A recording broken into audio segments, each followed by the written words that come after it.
Good day everyone, I am GL Errol C. Cajes from G2F-1 and I'm here to discuss the topic about Archimedes principle and its application in maritime transportation.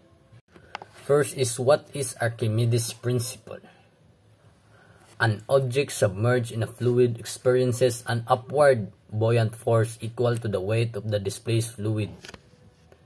And other is, Archimedes principle states that any object submerged in fluid, liquid or gas experiences an upward buoyant force equal to the weight of the fluid displaced by the object. This principle explains why objects float or sink in fluids. The key idea is that the buoyant force is equal to the weight of the fluid displaced by the object, and it acts in the opposite direction in the force of gravity.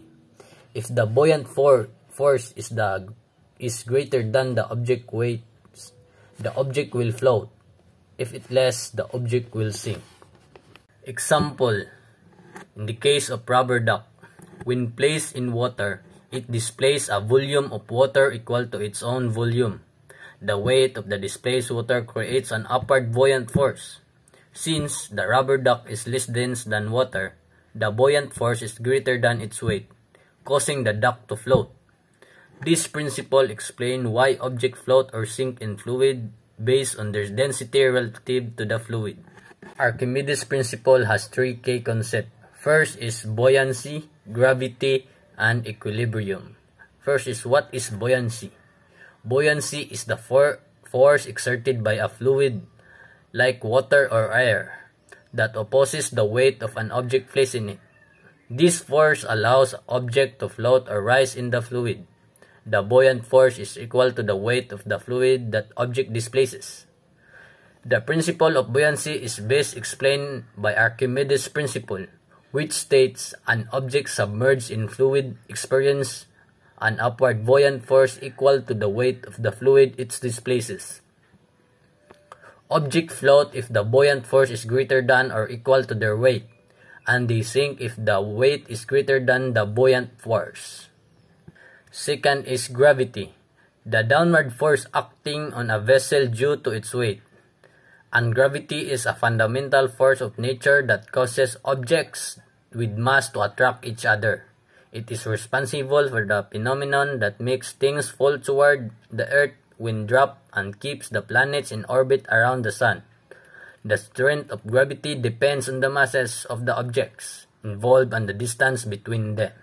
And last, equilibrium. When the buoyant force and gravitational balance, the ship floats. And equilibrium is a state of balance or stability where opposing forces or influences are equal and cancel each other out. In general, equilibrium is a state where there is no net change in the system because opposing forces or processes are equal and balanced. Next is buoyant force upward and weight of a ship downward. These forces acting on a ship or forces act on a ship or vessel to float in water. Next is ship displacement. Displacement is the weight of the water that ship displaces when it's floating. It's equal to the weight of the ship and can be used to determine the ship's size and load capacity. Next is ship draft. The draft of a ship is the vertical distance between waterline and the bottom of the ship hull, or the keel. It indicates how the deep a ship sits in the water and is a critical factor or a safe navigation, as it determines whether a ship can pass through shallow waters or under bridges. Draft calculation. The draft can be calculated by determining the vertical depth from the waterline to the lowest point of the hull, usually the keel.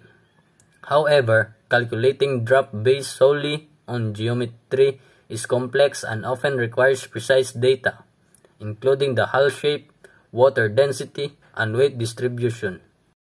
That's all, sir. Thank you.